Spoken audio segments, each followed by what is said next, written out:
Hello, and welcome everyone to this beautiful and informative summit, the Loving on You Summit, presented by Keisha Christian, a holistic goddess, someone who has the wealth of information that spans the ages. I can't tell you how much I've learned from her, and it is an honor and a pleasure to be here with you today. I am Dr. Simone, author of the book, the Deconstruction and Reconstruction of You.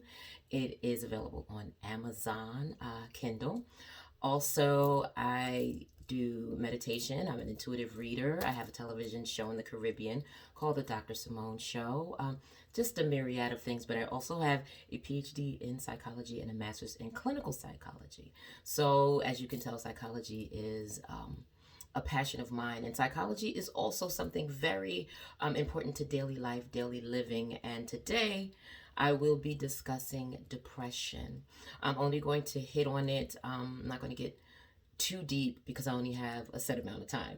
And when I start talking about things like depression, the limbic system, the brain, relationships, meditation, it means so much. So I tend to overtalk. So what I did is you're going to see me glancing over a little bit because I did write down some key points that I did not want to forget. I don't know if I should keep it up there or I should put it down so I can look down maybe. But regardless, I wanted to make sure that I hit some very important points. So I have it in my journal, my very important points. So sit back. I'll try not to go too long. I'll try to hit important aspects of everything. And I hope that you learn and that you enjoy what you're hearing. First, I want to say that depression is something that can hit everyone, doctors included. I've suffered with depression. I've had depressive episodes.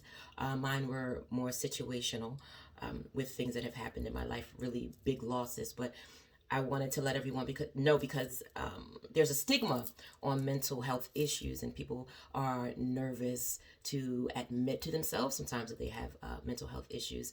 Then they look at people who are in the profession or people who they look at on the outside and they feel, oh my goodness, their life is so amazing and so great. What you fail to realize is that a lot of us suffer from depression. Actually, I think I wrote it down. I think it's 16.2 million. I wanted to make sure I got that number right. 16.2 million people, actually, adults, suffer with depression in the United States. There's also 9 different types of depression. I'm going to name them at the end, and I'm going to go over a few of them with you just to give you a little taste of what depression is, some of the different types of depressions. But depression is marked by a profound sadness lasting more than 2 weeks. You have the DSM-5, where it lists different categories and different mental health issues, and they have to meet a criteria. So with depression, you have to have at least 2 weeks of profound sadness, and it affects the ability to function, your ability to do many things, even simple things that you also once found very enjoyable. You will find more enjoyment in it. So I'm going to run down everything as you see me. I'm looking over because I want to make sure that I hit everything. So some of the common symptoms of depression are deep feelings of sadness, like we just described, I just explained. Sadness overall. Nothing seems to make you happy. Even things that, you used to find enjoyment in, you can't find enjoyment in it. You have dark moods, feelings of worthlessness and helplessness. I'm also going to go over the difference between sadness and depression. I just wanted to stop there and say that there are a lot of people who say, well, maybe you're just sad. There is a difference between diagnosing with just sadness and not having a diagnosis of depression. So lack of interest in usually enjoyable activities. Your appetite changes. Either you can eat a whole lot or you can have weight loss, or you can start eating very little. I know when I suffered from depression, my situational depression, I just stopped eating. I went all the way down to a size 4. I got sick, and a lot of things happened through that symptom of my depression.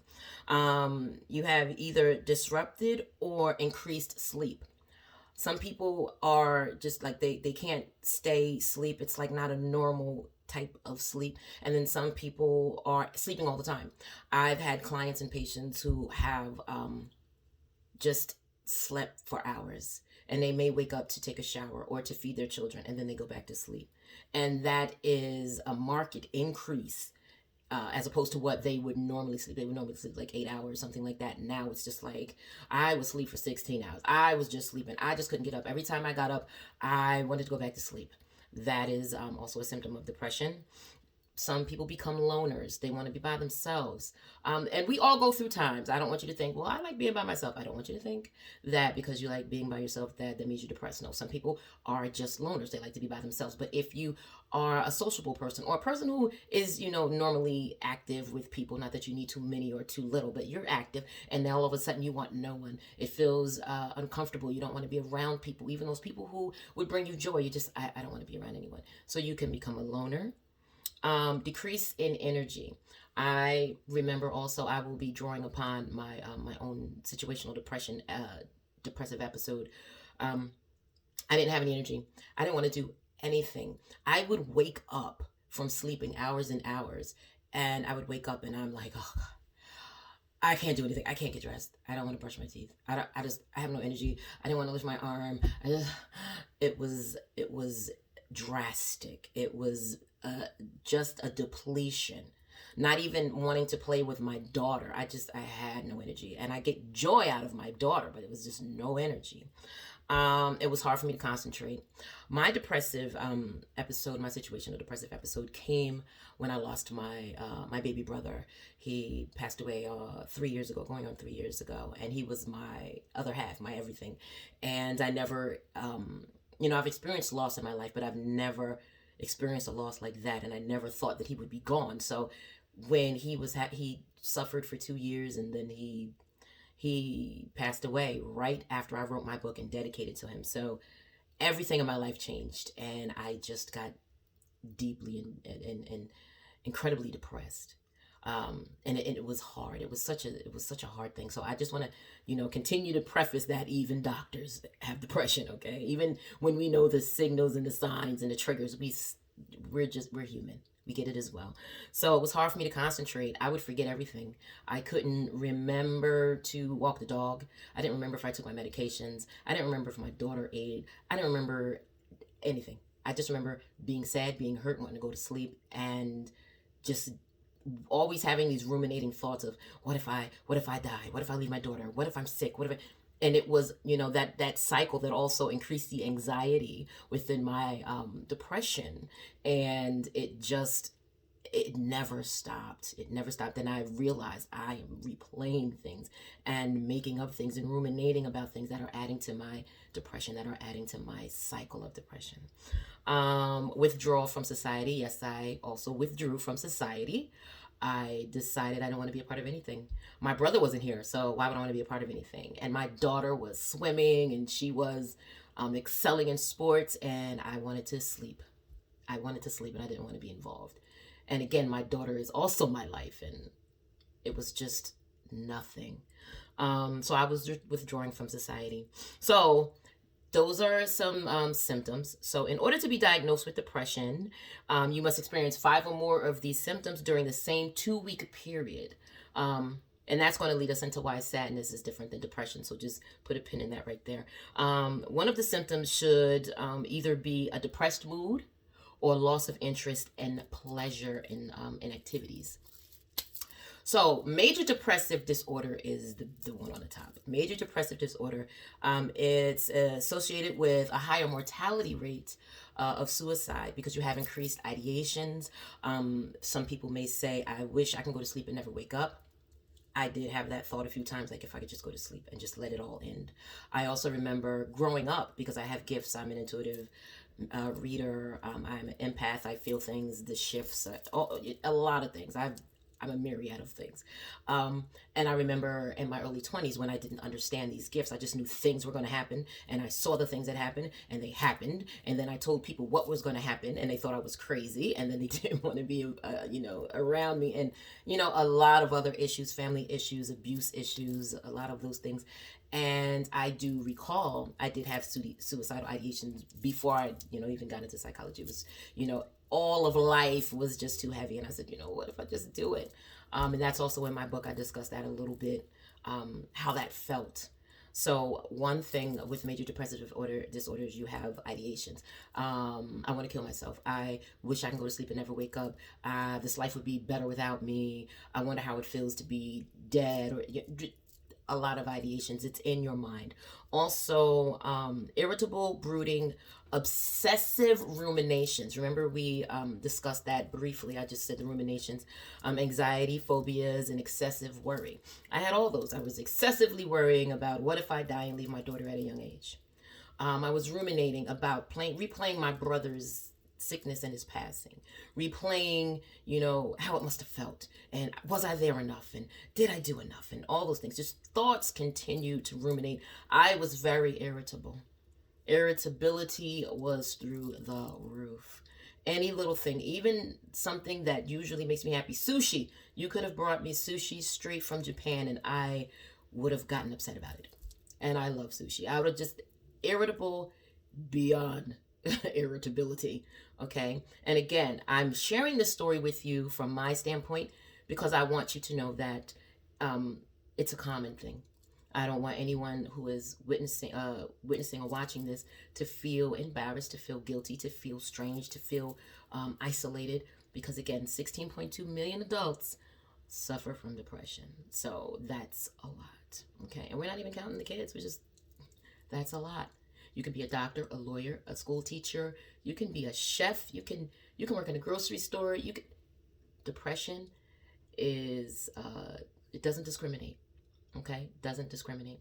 So, I also said that we're going to go over the difference between sadness and depression. And I wrote these down. They're right here. I wrote these down because I did not want to miss any. I want to give you as much information in this little bit of time that I possibly can, because I want you to be able to take this with you. I want you to be able to, you know, either share this with someone who you may feel has depression, or a type of depression, or may have suffered from depression, or just something that you may want them just to be aware of, because someone else in their life may be going through the same things, or you may be going through it yourself. So I just want to try to give you everything. That's why it's written down. Again, I can go off and on a tangent. So, the difference between sadness and depression. Now, I will say, when you are depressed, you are sad. You do have, like we said earlier, a profound sadness for 2 weeks, at least lasting 2 weeks, but should be more than 2 weeks. So sadness is a part of depression, and I believe that that's part of the reason why people get confused. They're like, well, maybe you're just sad. Maybe you just need to go out and do some good stuff. You know, it's different. That one aspect is the same. So we're going to talk about sadness. I may just go down the list. Yeah, I think it'll probably be easier just to go down the list and list the components of sadness versus the components of depression. So the components of sadness. Sadness is a normal emotion experienced by all. We all experience sadness in our lives. We didn't get a good grade. We didn't get the job we wanted. The car isn't working. A friend of yours moved away.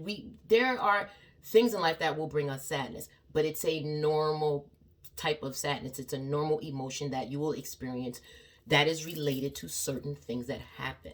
That does not mean that someone is depressed, because the sadness that goes with, you know, the emotion that goes with the sadness can be addressed by doing something to make you happy, or taking your mind off of it. And it doesn't last as long as and as deeply as the depression, the sadness that's associated with depression.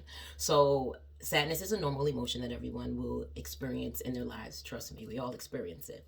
It usually has a trigger. Like we just mentioned, the trigger, it could be your friend moved away, and I'm so sad my friend moved away, and I'm going to miss her. I guess an idea or a solution to that sadness would be, but I can go and visit her. Or another solution, but she's going to come back and visit because her parents are here. Or I can call her on the phone. Or we can do video chat. It's a trigger, but the trigger can be rectified. It can be met. It can be answered. Duration of sadness is shorter than the depressive symptoms and states and episodes and disorders that you can experience. So the duration of the sadness is shorter. Can still function in the world. Remember when I was talking about my depression and I wasn't able to get out the bed, I wasn't able to eat, I didn't want to eat, I didn't want to function, I didn't want to watch, I didn't want to brush my teeth, I just wanted to sleep, I wanted to cry, I wanted to sleep. Life was just over for me, but when you're sad, you're still able to say, okay, I miss my friend, but I'm going to get up and go to work because I got to go to work. But I miss her, but I'm going to go grocery shopping because we need to eat. But, but you're able to still function. So that's another aspect of sadness that's different than in depression, because in depression, you don't want to function. You don't want to do the simplest things, even things that you're supposed to do. Like I have medications for my stomach. I wasn't even taking my medications. I didn't care about anything. Wasn't able to function. Some motivation about other things can, you still have some motivation about other things, but we already discussed that. Other things can make you happy. Other things can get you moving. You can still function in the world. You can still eat, sleep. You may have momentary times of guilt, but you can still get over those things. You may have guilt, regret, remorse, but you're able to let those things go. You're able to answer those things. It's not something that stays with you constantly that you cannot shake. And again, you know where the sadness is coming from. Sometimes people get depression and they're just like, I don't even know where this came from. I'm just depressed now. And it could be the chemical imbalance or something like that. But, with sadness, you're like, even if you don't know at the time, you're like, why am I feeling sad? Oh, this happened today. You're able to put a action or a situation with the sadness that has come up. Also, a big deal in the difference between sadness and depression is in sadness, you don't want to harm yourself. Now, some of us have been sad or have had guilt or remorse, and we've said, I could just punch myself in the face. I just, as an example. But we're not really going to punch ourselves in the face. We're really not going to do that. But in depression, it's different. Someone who has a depressive disorder, they will say, I don't want to live anymore. And they really have a plan and they really want to harm themselves and they really will do it. So that is a difference. Okay. So now sadness versus depression. Now I'm going to give you some components about depression. Okay. And you can compare these against what we just said with sadness. So depression, it's not just sadness at all. It's not just sadness. It's just not the sadness of the components of what we just went through, the components of sadness. It's not just sadness. It's a combination of other factors, and the duration of time is longer, way longer. The bodily impact is also different. With sadness, you may not want to eat, but it doesn't last forever. You won't lose weight. Or if you're sad, you may binge on ice cream, but you won't binge every day, and you won't feel like I need this ice cream because it makes me feel something. It won't have such the same impact. It will have bodily impacts that are long lasting, that are marked, from your normal, and that can't be satiated. With sadness, again, you can find things to satiate how you're feeling, and depression, not so much. It affects your daily life and functions. Again, not to bring me up, you already know what I said. I couldn't function. I couldn't do many things. Many things. There's no trigger is needed. Remember I said that some people can get depressed and it's like, where did that come from? But lately I've been feeling, all these things. I'm trying to think. Everything in life seems okay. Where did it come from? Doesn't need a trigger. No interest or happiness about anything. Again, my daughter makes me smile just by the thought of her. Even when she is mouthy, she makes me smile. But when I was depressed, I had no happiness. I had no interest and no happiness. Nothing could make me smile. And when you're in a depressed state, you can't find happiness even in the simplest things. There's no happiness. Somebody says, do a gratitude list. You can't, because right now you're feeling, I'm not grateful because I don't know what to be grateful for because I am sad. Okay. Motivation is lost. We already said that. Want to stay in a bed. I don't want to go to work. I don't want to exercise. I don't want to eat. Nothing makes me want to get up and live life. It's just done. It is just over. I'm just finished with it. No motivation. Serious disruption in sleep and eating and weight. Again, remember we said when you're sad, you can binge on the ice cream, but it doesn't last forever. Or you can say I don't have an appetite because I'm sad and I just don't feel like eating today. But it doesn't last. Remember, one of the big criteria is 2 weeks or more of sadness, profound sadness, and then the other criteria. So this would have to be longer than just I'm sad for today or tomorrow. It would have to be longer. Permanent sense of guilt and worthlessness. Permanent sense of guilt. Like, I felt worthless. I felt guilty. I said when my brother passed away, I should have done more. I should have been able to trade places with him. I should have been there more. I should have made him go to the doctor more. I should. And I was guilty. And I also had to live with the guilt of my spirit guides were telling me your brother's going to end up in the hospital. And before I was able to really recognize that I had gifts and really wanted to embrace them, I was like, no, it's somebody else's person. And then I met somebody that day I worked with, and her mom was in the hospital. I said, oh, it's her mom, not my brother. Maybe they said mother. And I have to live with that. And I was like, my God, they said brother.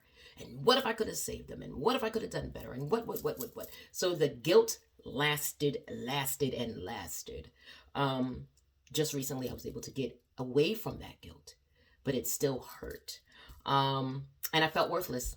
I felt worthless because I couldn't save him. I couldn't get him out of the bed. I couldn't trade places with him. I felt worthless that I couldn't just make it better, because with my brother, he was my baby, and I made everything better. Anything I could make better, I made better. So I felt worthless because I could not make it better. And that lasted with me every single day. I said, oh my God, I'm such a bad sister. What if I lost my brother, my best friend? And I felt worthless every single day. Again, doctor, PhD of psychology, master's in clinical psych, a member of Psych High, the International Honor Society in Psychology, and a 4.0 grade point average when I graduated. An accomplished author. What I'm saying is accolades mean nothing. Your achievements do not keep you from experiencing all of these things. And people would look at me as if something was wrong with me. And I'm just like, don't look at the things that I've accomplished. I'm still a person. And I want you to know, if you're suffering from depression, you are still a person. Okay? You are still a valuable and viable person. Okay? So another part of depression is the ideations. You have those ideations of you wanting to end it all, you not wanting to live, and certain things like that. So you will have those ideations. And remember, 2 weeks or more of profound sadness with 5 more, I believe, criteria from the DSM-5. So I said that I was going to go over a few different types of depression. Again, there's 9 different types, and I don't have time to go over all 9. So I picked 1, 2, 3, okay? And then at the end, I'm going to name all of the different types of depression, okay? So the first one is the major one, major depressive disorder. Remember, I said 16.2 million adults in the United States suffer from this type of depression. You have despondency. I can never say this word, despondency. Some words I can't say. Gloom, grief. Interruption in your sleep, either eating too much or too little. And we've gone over these things again, so I'm just going to read them quickly. Difficulty in making decisions. You are indecisive. I was indecisive. And after that indecisiveness, I just said, forget it. I'm not doing anything. I decided to not do anything. Okay. Find nothing pleasurable. Again, we went over those things. Aches and pains. Ugh. I had aches and pains. I got so depressed that I ended up in the hospital a few times. I would get knots in my back that you can feel. They were like this. My stomach with my gastroparesis, my vertigo, my migraines. I ended up in the hospital many times due to my depression. And I had aches and pains. And it was real.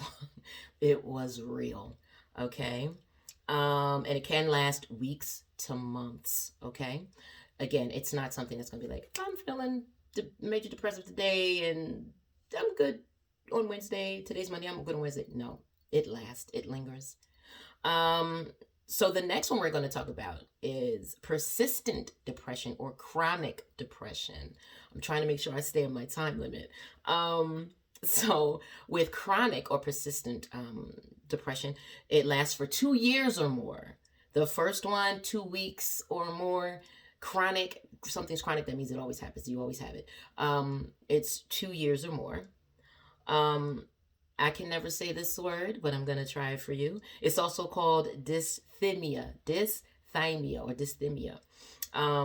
You have deep sadness and hopelessness, social withdrawal, sleep patterns are changed. You have low self esteem, memory and concentration issues, inability to feel joy. So I know you're saying, well, they sound all the same. It's the duration and it's the things that the other criteria that are being met. You have something called differentials. I don't know if they still call it differentials, but differentials, like you would have all of the symptoms and what the person is presenting with, and then you would go through the different disorders, and you would say it could be this, but it's not because. Okay, so when you go to a therapist or a doctor or a counselor and they're trained in that, they'll be able to say, okay, it sounds like this, but it can't be because this isn't met or that isn't met. So it sounds more like this because these things are met. So I know to you it might sound, these things sound the same. A trained clinician, therapist, doctor will be able to do differentials and tell you it's not this because of this, or it's not that because of that, or it is this because of that and not this. So I just wanted to put that there because I know you're like, she's saying the same thing. Yeah, but no. Okay. So, and then we're going to, I'm not done with that. Low self-esteem, memory and concentration issues, and an inability to feel joy. Again, these things are 2 years or more. Inability to feel joy. Can you imagine living your life for 2 years and having an inability to feel joy? That just makes me sad. Just saying it just does something to my soul. Especially since I know what depression feels like. So the next one I'm going to go over is manic or bipolar depression. Manic was back in the day what they used to call it manic depression. Geez, manic depression. Now it's bipolar because you are on two different poles. You're manic or you're depressed. Periods of mania are very happy with alternating periods of depression. Bipolar 1 has episodes of mania that last for 7 days and may be expressive. And they may also experience depression, a depressive episode after the manic episode.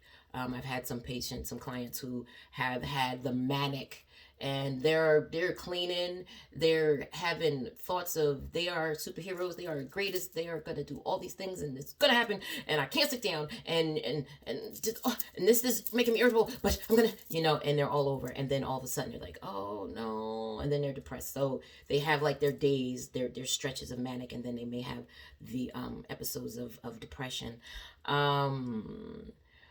Depressive episodes have the same symptoms as major depression. So with bipolar, you will also have the same symptoms as major depression. Signs of a manic episode are grandiose thoughts, feeling very euphoric, like, yes, very euphoric. Now, I'm not saying don't be happy, but it will be a different type of happy, and it will last. Like sometimes they don't even sleep. It'll just last for like at least 7 days. It's there. Okay. Irritability, high energy, very little sleep, and you would put those two together. You're like, she is always running and she doesn't sleep. How is she not tired? That's a sign. Racing thoughts and speech. Me, I already speak fast. That's why I'm also trying to speak slow, because when I'm excited, I speak fast. But I think that's also because of, we have like Spanish people in the family, and I listen and they speak very fast, and I speak fast too. So but it's different. It's racing. Like they can have racing thoughts and racing speech. They can talk about one thing and it's really fast, and then there's something else, and then I'll put it with the thing, and you're looking at that's how fast I did it. You're like, it's like that. They have high self-esteem and confidence. They also have risky self-destructive behaviors. Can also have hallucinations. Risky self-destructive behaviors. I have had clients who have been in their episodes and they've booked trips to different countries and they left. And they're like, I have a friend over there. They haven't seen their friend for 20 years. I have a friend over there. I'm going to go find my friend, and I'm going to have a good time, and we're going to make music, and we're going to have some talks about doing a business. And you're like, wait. And then next thing you know, they're gone. I've had clients and people in my life who have done that when they were in their manic state. So those are some of the criteria, some of the things to look out for. And now I'm going to wrap it up with other types of depression diagnosis or types of depression. So you can also have depressive psychosis, prenatal depression, premenstrual depression, or it's premenstrual dysphoric disorder, I should say, seasonal depression, situational depression, which is what I had. It was yeah, and atypical depression. Okay. So I'm sorry I couldn't go over all of those, but it's almost half an hour and I did great. That's why I wrote it all down so that I can get it all in. So I thank you so much for listening to my presentation. If there's anything to take away from this, I want you to take away that even if you suffer from depression, you are still worthy. You are still great. You are still amazing. You can do things to help yourself with depression. You can have therapy. You can have cognitive behavioral therapy, interpersonal therapy, psychodynamic therapy, or you can have a therapist who's going to do a blended approach, take some from one and some from another that may suit you and help you. You can be described SSRIs. They are, some of them are Celexa, Lexpro, Paxil, Zoloft, Prozac. They're considered safer because they have fewer side effects. So SSRIs. Know that your depression is common. Again, no need to beat yourself up. Be accepting and loving of yourself, okay? These are just a few helpful hints if you are suffering from depression. Live in your feelings, but do not take residence there. It's unhealthy to squish the feelings that you're feeling because you do have to recognize them in order to work through them, in order to understand where you are, what you're doing, what you're going through, and what will best suit you.